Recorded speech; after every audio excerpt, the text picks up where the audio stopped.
దాన్ని ధ్యానం చేస్తున్నాం. ఏమిటి అంశం అంటే, మనిషి పట్ల దేవునికి ఉన్న ఉద్దేశాలు ఏమిటి? ఇది అర్థం అవటానికి నాకు నీ పట్ల ఉద్దేశం ఏంటి? బాగా చదవాలని. యేసయ్య అన్నాడు, నాకు ఉద్దేశం ఉందయ్యా నీ పట్ల అని చెప్పాడు. ఏమిటయ్యా అని అడిగితే, నేను నిన్ను ప్రేమిస్తున్నానయ్యా, అది నా ఉద్దేశం చెప్పాడు. రెండోది, ఏంటి నా పట్ల ఉద్దేశం అంటే, నన్ను కోరుకుంటున్నా, నేను నాకు కావాలయ్యా నువ్వు అని చెప్పాడు. ఆయన ఉద్దేశాలు ఏంటో బయలుపరిచాడు. మరి ఆ ఉద్దేశాలు బయలుపరిచినాక నువ్వేం చేయాలో? దేవుని యొక్క ఉద్దేశాలు నీకు చెప్పాడు కాబట్టి, నా ఉద్దేశాన్ని నేను స్పష్టంగా నీకు చెబుతున్నాను కాబట్టి ఆ ఉద్దేశాన్ని నువ్వు నెరవేర్చాలి. తడసాలు నా ఉద్దేశాన్ని నువ్వు నెరవేర్చాల్సిందే. నెరవేర్చలేదంటే దేవుని ఉద్దేశాన్ని ఉల్లంఘిస్తున్నావు అని. ఇప్పుడు మనం దేవుని ఉద్దేశాలు ఏంటో నేర్చుకున్నాం. ఏంటి దేవుని ఉద్దేశాలు? దేవుని పట్ల దేవునికి ఉన్న ఉద్దేశం ఏమిటి? ఒకటి,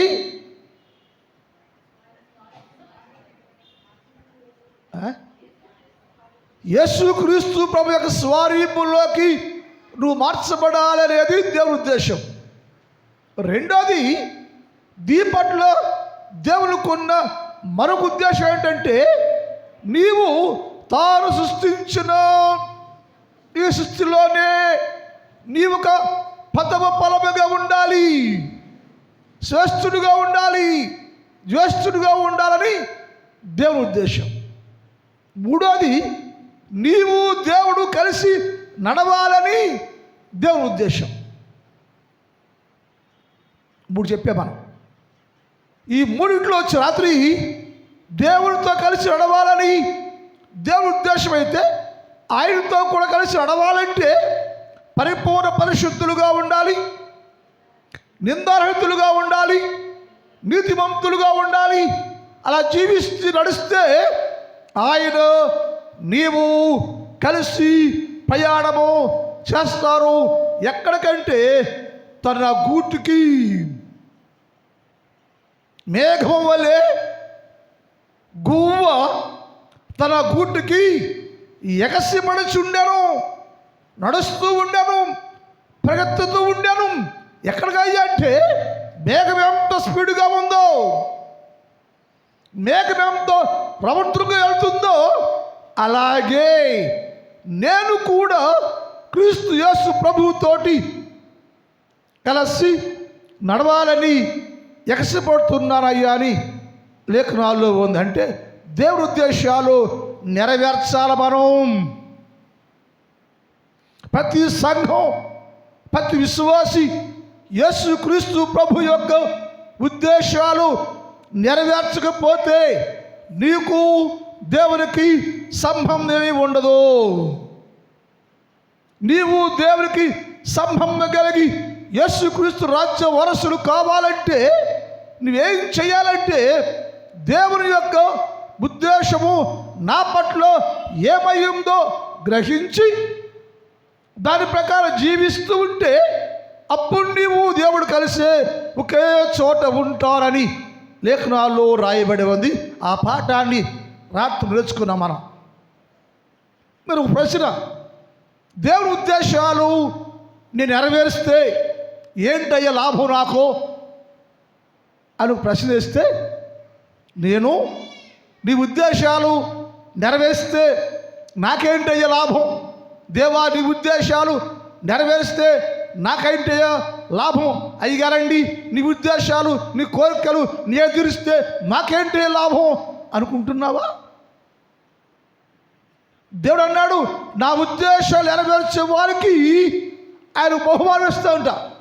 దేవుని ఉద్దేశాలు నెరవేర్చే వారిని కొన్ని విషయాల్లో ఆయన నెరవేర్చే వారికి దీవెనలు దాచి ఉంచాట.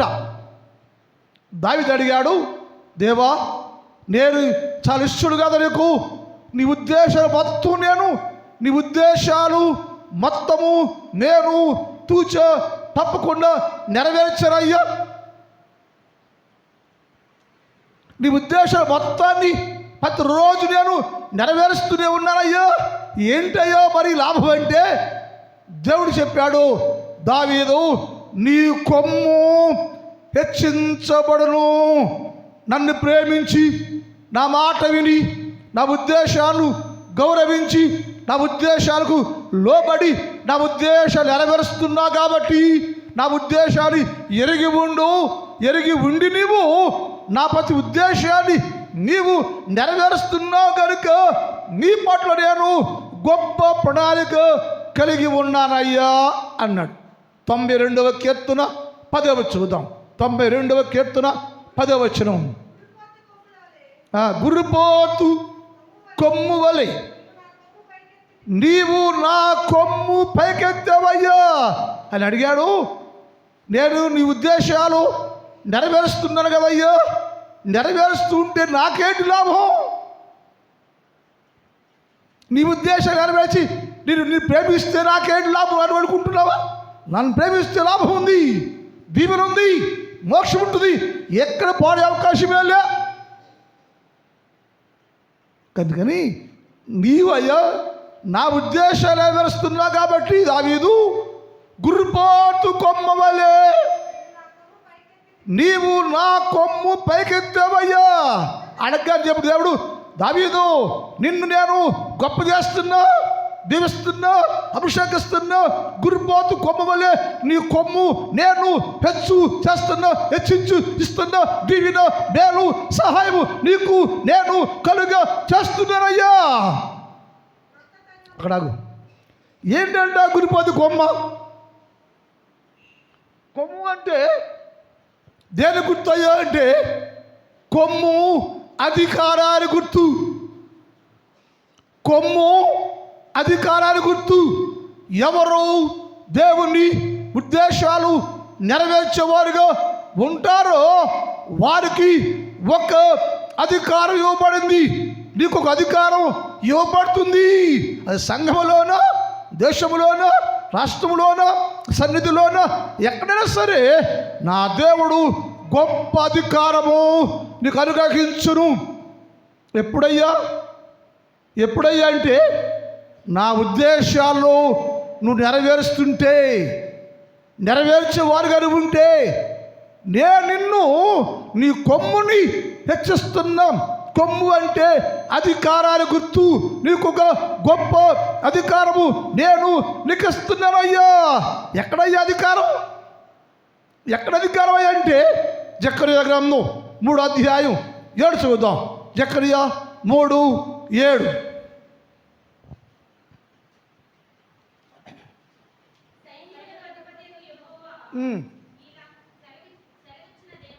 ఏమనగా నా మార్గాల్లో నడుస్తూ, అదే చెప్పి మనం దేవునితో కూడా నడుస్తూ ఉండట. నా మార్గాల్లో నడుస్తూ నేను నీకు అప్పగించిన దానిని జాగ్రత్తగా గైకొని గమనించాలి. నా మార్గాల్లో నడుస్తూ నా ఉద్దేశాలు నీవు నెరవేరుస్తూ, నా మార్గాలు నడుస్తూ నా ఉద్దేశాలు నీవు నెరవేరుస్తూ ఉంటే నీవు నా మందిరము మీద అధికారిగా ఉండవు. దేవుని మందిరం పైన గొప్ప అధికారిగా నేను చేస్తానయ్యా. గొప్ప రాజుగా నేను చేస్తున్నా, గొప్ప అధికారిగా నేను చేస్తున్నా. అన్ని స్థలాల్లో నీవు అధికారిగా ఉంటావయ్యా. ఎక్కడి అధికారం? అధికారం ఎలా వచ్చిందయ్యా? ఈ అధికారికి ఎలా వచ్చిందంటే ఎవరు దేవుని ఉద్దేశాలు నెరవేరుస్తూ ఉంటారో, ఎవరు దేవుని ఉద్దేశాలు నెరవేర్చే క్రైస్తవ జీవితం కలిగి ఉంటారో వారికి అధికారం అయ్యో, అధికారం ఇవ్వబడిందయ్యో. ఏంటి అధికారం అంటే నీవు నా మందిరం మీద అధికారిగా ఉంటావు, నా మందిరం మీద అధికారం ఉంటావు, నా మందిరాన్ని కాపాడే అధికారం, నా మందిరాన్ని నడిపించే అధికారం నా మందిరంలో ఒక అధికారిగా ఉంటావయ్యా, నువ్వు ఉద్యోగం అధికారిగా ఉంటావా, నువ్వు చేసే పనిలో అధికారిగా ఉంటావయ్యా. ఆ అధికారాన్ని నేను ఇస్తున్నానయ్యా. ఎలా అంటే నీవు నా ఉద్దేశాలు నెరవేరుస్తున్నావు కనుక నేను నీ మందిరం పైన, నా మందిరములో ఒక అధికారిగా ఇస్తున్నానయ్యా, అధికారం చేస్తున్నాయ్యా. నువ్వు దేవుని మందిరంలో అధికారం చేస్తున్నావంటే నేను ఇచ్చాను దావీదు రాజ్యం మీద, మందిరం మీద, మందిరం లోపట, ఉద్యోగం లోపట ఎక్కడ ఉంటే అక్కడ నేను నిన్ను గొప్ప అధికారిగా చేస్తున్నానయ్యా. ఎందుకు చేసావయ్యా అంటే దేవుడు అన్నాడు, నీవు నా ఉద్దేశాలు నెరవేరుస్తూ నా వాక్యానుసారంగా జీవిస్తున్నావు కనుక నిన్ను నేను హెచ్చించి, నీ కొమ్మెచ్చించి అధికారంగా చేశారయ్యా. నువ్వు దేవుని మందిరంలో అధికారం చేస్తూ ఉంటే, అధికారిగా ఉంటే అనేకంట నీకు సాగిలపడి నమస్కారం చేయుదురయ్యో. ఎక్కడ? ఎప్పుడు? నీవు దేవుని చేత అధికారం చేపడితే, అధికారం పొందుకుంటే, దేవుని అధికారిగా హెచ్చిస్తే, అధికారిగా నియమిస్తే ప్రజలందరూ, ప్రజలే కాదు రాజులందరూ నీకు నమస్కారం చేయుదురయ్యో. యెషయా గ్రంథం 49వ అధ్యాయం 7 చదువుదాం. యెషయా 49:7.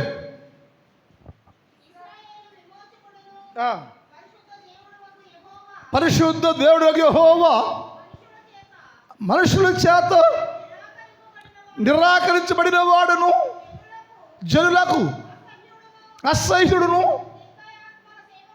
అమ్మా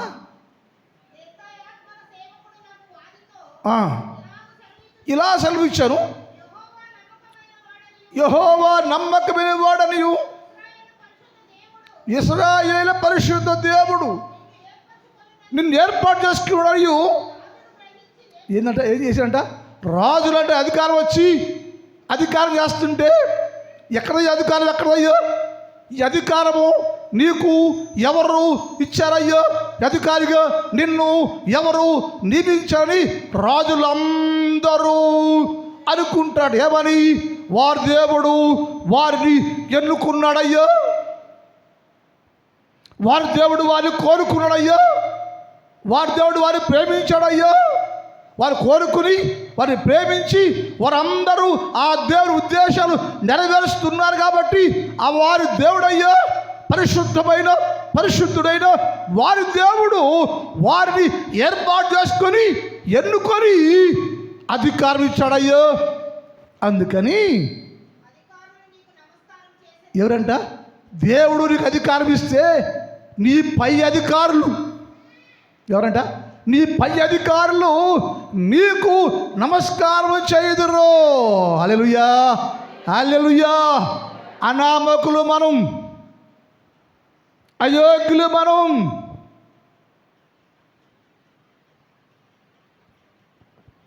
నీకు అధికారం వచ్చి నమస్కారం చేస్తుంటే, నమస్కరిస్తూ ఉంటే ఎన్నో సందర్భాల్లో నేను చెబుతా విషయం ఒకటి, అనుకోవద్దు మీరు. మనకి స్కూల్ సైన్లో టీచర్ పోస్టులు వేయాల్సి వచ్చింది. అప్పటికి మన స్కూల్ మన దగ్గరే ఉండి అని ఈ తెనాలి, బాపట్ల, ఏలు అన్ని రివ్యూల్లో ఉద్యోగస్తులు టీచర్ పోస్టులోకి 30 మంది టీచర్ పోస్టులు వేయాల్సి వచ్చింది. ఆ టీచర్ పోస్టులు వేయించుకోవడానికి కరస్పాండెంట్స్ అందరూ ఆర్సీఎం, సిఎస్ఐ, లూథరను వీళ్ళందరూ కరస్పాండెంట్లు అందరూ కలిసి వైఎస్ రాజశేఖర్ గారి ఇంటికి వెళ్ళాం. వారితో నేను కూడా వెళ్ళాం, మా డీసీగా నేను వెళ్ళాం. 2 గంటలు కూర్చున్నాం అక్కడ బయట. ఆయన నాడు కూర్చొని చెప్పయ్యా, ఆ పిహెచ్ అన్నాడు, వస్తాడయ్యా, వచ్చిందా కూర్చోండి అన్నారు. ఈ బయట కూర్చున్న వాళ్ళు అంటున్నారు, ఏందిరా రాజశేఖర రెడ్డి గారు ఏసై నమ్ముకుని అంటున్నారు, పాస్టర్లు వచ్చాం, ఇంతమంది పాస్టర్లు వస్తే లెక్క లేదు, ఆయనకి లెక్క జమ లేదు, వచ్చి మాట్లాడలేదు, ఏంద్రా ఇదే కష్టరా అంటారు బయట కూర్చొని పాస్టర్లో. ఆయన మేము 7 గంటలకు వెళ్ళాము వాళ్ళ ఇంటికి, 11 గంటలకు బయటకు వచ్చాడు. ఇంకెందుకైంది? ఎలుగెళ్ళ కూర్చుని ఆయన కోసం మేము ఈ లోపల చాలామంది లోన ఉండి బిజినెస్ జరుగుతూ ఉంది. చాలా బిజినెస్ అందరూ పంపించేసి అందరూ వదిలేసేసి ఆయన వచ్చాడు. రాగానే పాస్టర్ గారు అందరిలో పడండి అన్నాడు.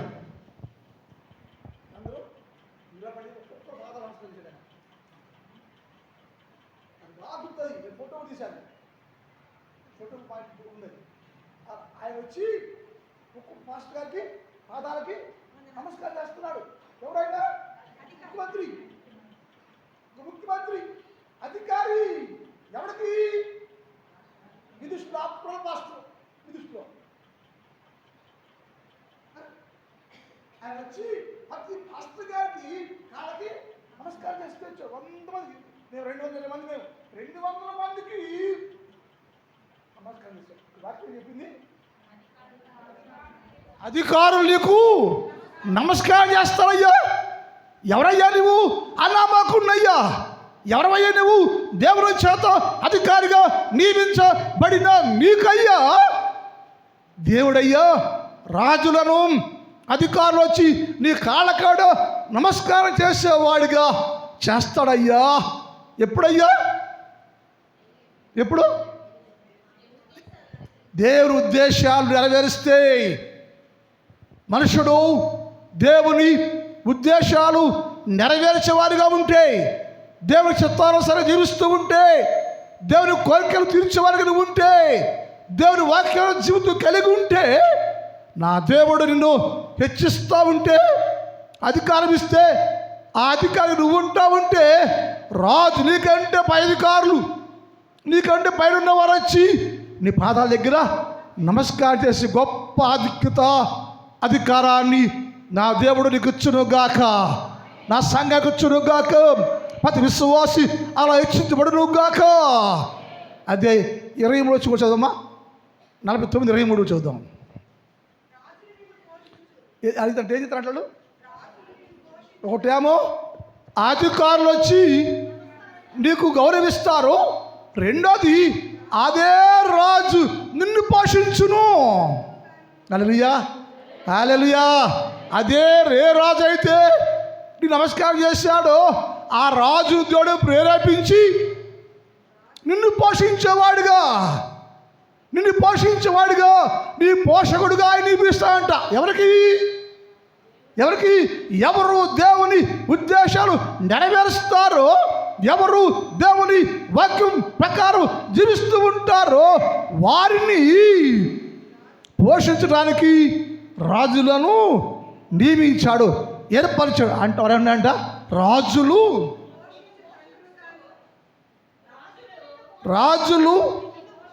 నిన్ను పోషించే తండ్రిగాను. ఒకటి చదవండి, ఒకటి చదవండి అమ్మాయి.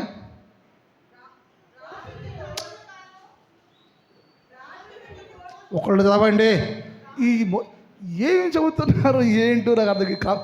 మనకి ఏం లేదంటే, అమ్మాయి ఈడొక అమ్మాయి ఉంది, ఈడొక అమ్మాయి ఉంది, వీళ్ళందరూ ఉన్నారు కదా. బైబిల్ చదవలసింది, అది నేను చెప్తా. బాగా చదవాల్సమ్మా, బాగా చదవాలి మీరు, నాకు ఇష్టం అలా చదివితే మీరు. కానీ ఒక్కరు ఎత్తుకుంటే ఇంకొకరు ఏమవ్వాలా? డ్రాప్ అయిపోవాలి. ఒకళ్ళు ఎత్తుకుంటే ఇంకొకరు డ్రాప్ అయిపోవాలి. ఆ తప్పు చదివినా, తప్పైనా, మంచి అయినా, రైట్ అయినా సరే ఇంకొకరు ఆగిపోవాల్సిందే. అందరూ కలిసి చెబుతారంటే మీకు ఏం లేదు,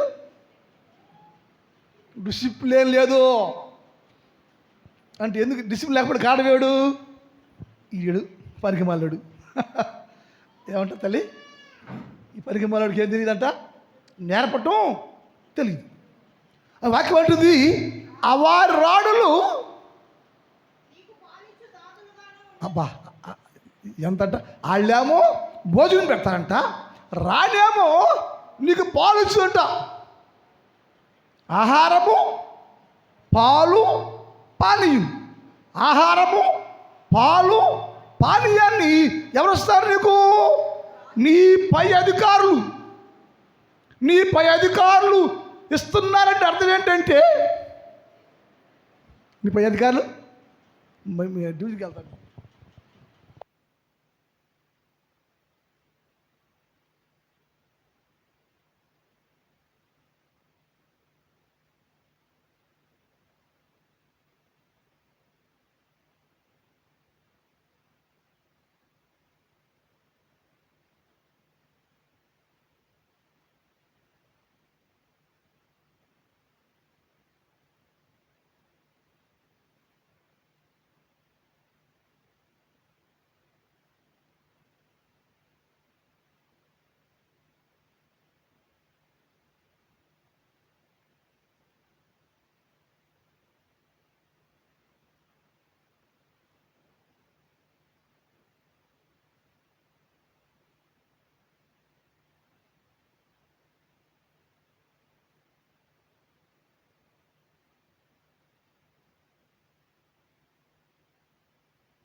చేయాలి? దేవుని చేత అధికారం పొందిన వారుగా ఉండాలి. ఎక్కడిది అధికారం అయ్యా? ఎలా వచ్చే అధికారం అంటే ఆయన చెప్పాడు, మీరు దేవుని ఉద్దేశాలు నెరవేరిస్తే ఆయన నిన్ను అధికారిగా చేస్తాడు. ఆ అధికారిగా నువ్వుంటే నీకంటే పై అధికారులు వచ్చి నీకు నమస్కారం చేస్తారు, ఆహారం ఇస్తారు, పానీయం ఇస్తారు, తర్వాత పాలు ఇస్తారు, తర్వాత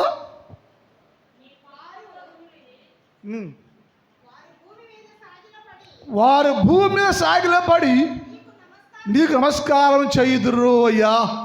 ఇది నా దేవుడికి ఇచ్చే ఆశీర్వాదం అయ్యా. మనం లెక్క చేసుకుంటే బుడవక్కలు లెక్క మనం యేసయ్య అన్నాడు, ఎవరైతే భూలోకములో క్రైస్తవుడుగా ఉండి నా నామాన్ని ఎరిగి ఉండి నా కలిగి ఉంటారో, నా ఉద్దేశాలు నెరవేరుస్తూ ఉంటారో వారిని నీకు అధికారం ఇస్తారయ్యా. నీ కొమ్ము హెచ్చరించబడినయ్యా, అధికారం ఇస్తారయ్యా.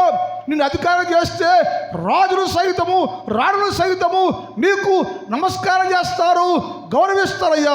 అంటే నేను నిన్ను గొప్ప వారితో సమానంగా కూర్చుని పెడతానయ్యా. నేను గొప్పవారు సమానం చేస్తున్నాను నిన్ను. నేను ఎవరైనా గొర్రెల దొడ్లో గొర్రెల్ని కాసుకునేవాడు, ఎవరైనా అనామకుడు, ఎవరైనా అయోగ్యుడు, ఎవరైనా పేదవాడు. ఎందుకయ్యా అంటే అతడు దేవుని ఉద్దేశాలు నెరవేర్చాడు. నీవైనా సరే నీవు నీవు మీ అందరూ దేవుని ఉద్దేశాలు నెరవేర్స్తే అట్టి అధికారం మీకు వచ్చునుగాక. నా దేవుని సన్నిధిలో గొప్ప దేవుడయ్యా, దేవుని ఉద్దేశాలు నెరవేరిస్తే నీకు వచ్చే లాభం ఏంటంటే, ఒకటి నీ కొమ్ము హెచ్చించబడనగా అధికారం నీకు వచ్చును అన్నాడు. రెండోది ఆయన యొక్క ఉద్దేశాలు నెరవేరిస్తే అని చెప్పాడు, నీ కొమ్ము హెచ్చించబడును అన్నాడు. ఆ పదానికి అర్థం ఏంటంటే, ఒకటేమో అధికారము వచ్చును, రెండోది శక్తి కలిగి ఉందవయ్యా. ఎవరు శక్తి కలిగి ఉంటారయ్యా? దేవునికి శక్తి, దేవుని బలాన్ని ఎవరు కలిగి ఉంటారయ్యో? శక్తి కలిగి ఉంటారు, బలం కలిగి ఉంటారు, బలవంతులుగా ఉంటారు. ఆత్మశక్తి ఆవరించదయ్యా. ఎవరికయ్యా? దేవుని దేవుని ఉద్దేశాలు నెరవేర్చినప్పుడు నా దేవుడు నిన్ను శక్తి కలిగిన వారు చేస్తాడయ్యా. దావీదు నీ కొమ్ము హెచ్చించబడను. కొమ్ము అంటే ఒక అర్థం అధికారము, కొమ్ము అంటే రెండు అర్థం శక్తి. నా దేవునికి శక్తితో నింపుతాడు ఆయన. ఆత్మశక్తి భోజనం చేసి వచ్చే శక్తి కాదు,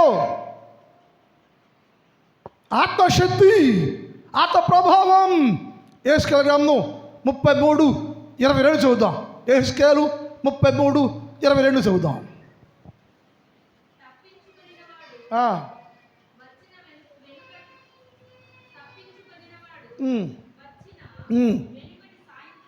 వచ్చిన సాయంకాలమున యెహోవా అతడు శత్రువు చేతిలో నుంచి తప్పించుకొని పారిపోయి వచ్చి దేవుణ్ణి ఆశ్రయిస్తే ఆ యెహోవా హస్తము నా మీదకి వచ్చాను. అతడు నా యొద్దకు వచ్చి రాకముందే యెహోవా నా నోరు తెరవగా పలుకుటకు నాకు శక్తి అనుగ్రహించను. హల్లెలూయా, హల్లెలూయా. నేను శక్తి లేదయ్యో, పిరికివాడినయ్యో, పారిపోయానయ్యో, బలహీనుడయ్యో, బలం లేదయ్యో, ఆ పరిస్థితులయ్యో నేనయ్యో యెహోవా ఎదుకు వచ్చానయ్యో. దేవా, నేను నీ ఉద్దేశాలు నెరవేరుస్తున్నా కదా, నీ ఆలోచనలు నేను నెరవేరుస్తున్నా కదా, నీ కోరికలు నేను తీరుస్తున్నా కదా, ఏ శక్తి లేదయ్యో నాకు అంటే యెహోవా హస్తము వారి మీదకి రాగా, వారి నోరు తెరవబడగా మాట్లాడటకు, ప్రవచనం చేయడానికి, మాట్లాడటానికి, ప్రవచనము చెప్పటానికి ఆత్మశక్తి వారిలోనికి దిగి వచ్చను. ఆత్మరక్షిత రాగానే వాడు మాట్లాడడం ప్రారంభించారు. ఆత్మశక్తి వారిలో దిగి రాగానే అతడు ప్రవచనం చెప్పడం ప్రారంభించారు. శత్రువుని జయించే బలము కలిగి ఉండెను.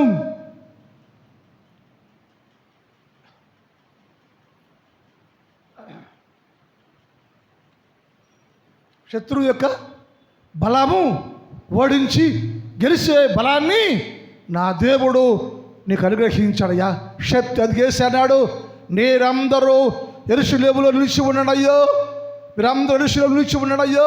ఎందుకయ్యా అంటే మీరందరూ నా ఉద్దేశాలు నెరవేర్చే ప్రజలుగా శిష్యులుగా ఉన్నారు కాబట్టి మీరందరూ లోకంలోకి వెళ్ళి సర్వలోకంకి వెళ్ళి సర్వ సృష్టికి సువార్త ప్రకటించి అనేకులను నా శిష్యులుగా మార్చాలంటే ఏం కావాలయ్యా? నా శక్తి కావాలి. నా శక్తి మీ మీదకు వచ్చిందాక మీరు యెరూషలేములో నిలిచి ఉండండి. నేను వచ్చి నా ఆత్మాభిషక్తి నా ప్రభావాన్ని నా శక్తితో మీ మీద కుమ్మరిస్తాను. అప్పుడు మీరు బూదిగంతల వరకు నా సాక్షిగా ఉంటావయ్యా. అంటే దేవుని శక్తితో ఎవరు నింపబడతారో, దేవుని శక్తి ఎవరి మీదకి దిగవచ్చుద్దో వారు సర్వలోకములకు వెళ్ళి సర్వ సృష్టికి సువార్త చెప్పి అనేకులను దేవుని వైపు తిప్పి అనేక క్రైస్తవులుగా మార్చి దేవుని రాజ్య సువార్తను ప్రకటించేవారుగా ఉంటారయ్యా. ఎప్పుడయ్యంటే దేవుని శక్తి నీ మీదకు దిగి వస్తే, దేవుని శక్తి నీ మీదకు వస్తే, దేవుని ప్రభావంతో నింపబడితే, ఆత్మశక్తి నిన్ను ఆవరిస్తే, ప్రభావం నీకు వస్తే శక్తి కలిగి ఉంటావు. విజయం నీదే, జయం నీదే. ఓటమి ఎరగమను. మన ఉపవాస ప్రార్థనలు భంగం చేయటానికి నెలలో చాలా ఆటంకాలు. నా నోటి ప్రాబ్లం మాట్లాడలేకుండా హాస్పిటల్కి వెళ్తే ఆ డాక్టర్ గారు అన్నారు, ఉపవాస ప్రార్థన తినండి అయ్యా, ట్యాబ్లెట్ వేసుకోండి అన్నారు.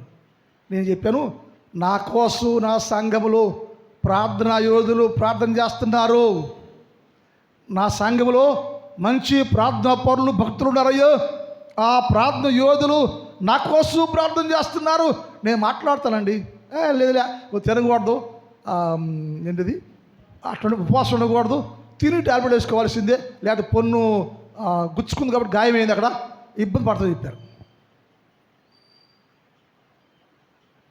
ఏంట నా దేవుడు పరిచర్య ఆపాలని సాతానుడు ఎంత ప్లాన్ చేస్తున్నా సరే నా ఆత్మశక్తి నాలోకి రాగానే నిలబడ్డా. నేను చాలా బాధగా ఉంది, నాకు బాధగానే ఉంది మాట్లాడలేకపోతే. అయినప్పటికీ నా ప్రభు ఆత్మశక్తి మీ అందరి ప్రార్థన నా మీద నిలిచి ఉంది.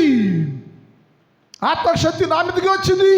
నిలబడుతున్నా, మాట్లాడుతున్నా, ప్రవచిస్తున్నా, ప్రకటిస్తున్నా. ఎక్కడంటే నా దేవుని ఆత్మశక్తి పాపము నా నోట్లకి దిగివచ్చను. ఎందుకయ్యా అంటే నేను దేవుని ఉద్దేశాలు నెరవేరుస్తున్నానయ్యా. నీవు కూడా దేవుని ఉద్దేశాలు నెరవేర్చే విశ్వాసిగా క్రైస్తవుడిగా నీవుంటే ఆత్మశక్తితో నింపబడదువుగాక. అందుకని యేసు అన్నాడు, ఏంటయ్యా నీ ఉద్దేశాలు నెరవేరిస్తే నాకు ఏంటి లాభం అంటే నీ కొమ్ము హెచ్చించబడునయ్యా. నీ కొమ్ము హెచ్చించబడ. కొమ్మంటే అధికారం, కొమ్మంటే శక్తి, కొమ్మంటే ఘనత, గౌరవము నీకు ఇస్తానయ్యా. ఎవరికయ్యా గౌరవం ఇచ్చేది? ఘనత గౌరవము ఎవరికయ్యా అంటే ఎవరు నా ఉద్దేశాలు నెరవేరుస్తారో వారికి. నెరవేరుస్తున్నావా? నెరవేరుస్తావా? దేవుని ఉద్దేశాలు నెరవేరుస్తున్నావా? నెరవేరుస్తున్నావా? నెరవేరుస్తున్నావా? నెరవేర్చే వారికి ఉండాలి మనం. దేవుని ఉద్దేశాలు నెరవేర్చాలి మనం. మనుషుల ఉద్దేశాలు కాదు, లోకాధికారి ఉద్దేశాలు కాదు. నేను ప్రేమించిన దేవుడు, నేను స్నేహించే దేవుడు, నీకోసం ప్రాణం పెట్టిన దేవుడు, నీకోసం రక్తం కాసిన దేవుడు, నీకోసం మన రాబోతున్న దేవుడు యేసుక్రీస్తు ప్రభు యొక్క సన్నిధిలో ఆయన చిత్తాన్ని జరిగించు. ఆయన ఉద్దేశాలు నెరవేర్చి దేవునికి ఇస్తాను సర్వ జీవితాన్ని నువ్వు జీవించాలి. అప్పుడే అధికారం, అప్పుడే ఆత్మశక్తి, అప్పుడే గొప్ప పేరు, కీర్తి, ఘనత, గౌరవాలు నా దేవుడు నీకు ఇస్తాడండి. అందుకని మనం ఏం చేయాలంటే దేవుని ఉద్దేశాలు నెరవేర్చాలండి. దేవుని ఉద్దేశాలు నెరవేర్చే క్రైస్తులుగా ఉండాలి. ఇష్టానుసార లోకంలో ఉండి ప్రార్థన లేకుండా, భక్తులు లేకుండా, వాక్యం లేకుండా లోకానుసారంగా జీవిస్తే ఏ బతుకుంటావు నువ్వు? ఏ లాభం వచ్చింది నీకు? ఏ మేలు, దీవెన, పేరు నీకు వచ్చిందయ్యా? రానే రాదు. ఘనత, గౌరవము, కీర్తి, పేరు నీకు రావాలంటే నువ్వేం చేయాలంటే నీ కొమ్ము హెచ్చించబడాలి. ఎప్పుడంటే దేవుని ఉద్దేశాలు నెరవేర్చాలి. క్రైస్తవులారా, ఈరోజు యేసు ప్రభువు వారు నీతో మాట్లాడుతున్నాడు. ఏమంటే ఇప్పుడైనా మీరు ఒకవేళ ఇంతవరకు దేవుని ఉద్దేశం ఎరిగి ఉండి కూడా, తెలిసి కూడా ఉద్దేశాలు నెరవేర్చలేకపోతూ ఉంటే, దేవుని కోరిక తీర్చే ఆలోచన లేకుండా ఉండి విని వదిలేస్తూ ఉంటే, నా యేసయ్య నీ ఉద్దేశం ఎరిగి అది చెయ్యిపోతుంటే నిన్ను బట్టి నా యేసు చాటున ఏడుస్తూ ఉండెను, దుఃఖపడుతూ ఉండెను, కన్నీరు కారుస్తూ ఉండెను. ఎందుకయ్యా? నేను చెప్పే కదా నా కోరిక అర్థం కావటం లేదా? నా ఉద్దేశాలు నెరవేర్చని క్రైస్తవుడిగా ఉంటావా? నీవు ఎంతకాలం ఉంటావయ్యా లోక సంబంధిగా? ఎంతకాలం ఉంటావయ్యా లోకంలో నీవు అని నా తండ్రి ఆత్మ నీకోసం కన్నీరు గారుస్తూ ఉండెను. దేవుని పిల్లలారా, రాత్రి ఉదయకాలంలో ఆలోచించేయాలి. మనం ఉద్దేశాలు నెరవేరిస్తే కలిగే లాభాలు ఒకటేంటంటే నీ కొమ్ము హెచ్చించబడను. కొమ్ము అంటే ఒకటి అధికారం, కొమ్ము అంటే రెండు శక్తి, కొమ్ము అంటే మూడు దేవుని యొక్క కీర్తి, ఘనత, గౌరవము నీకు కలుగుద్దని లేఖనంతో మధ్యాహ్న కాలంలో యేసయ్య మాట్లాడుతున్నాడు. మరి అందరము మంచి పేరు, కీర్తి, ప్రభావాలు పొందేవారుగా ఉండాలని మనవి. ప్రార్థన మిగిలిన భాగాన్ని రాత్రి ధ్యానం చేద్దాం. మోకరించండి, ఒక్క నిమిషం మోకలేద్దాం.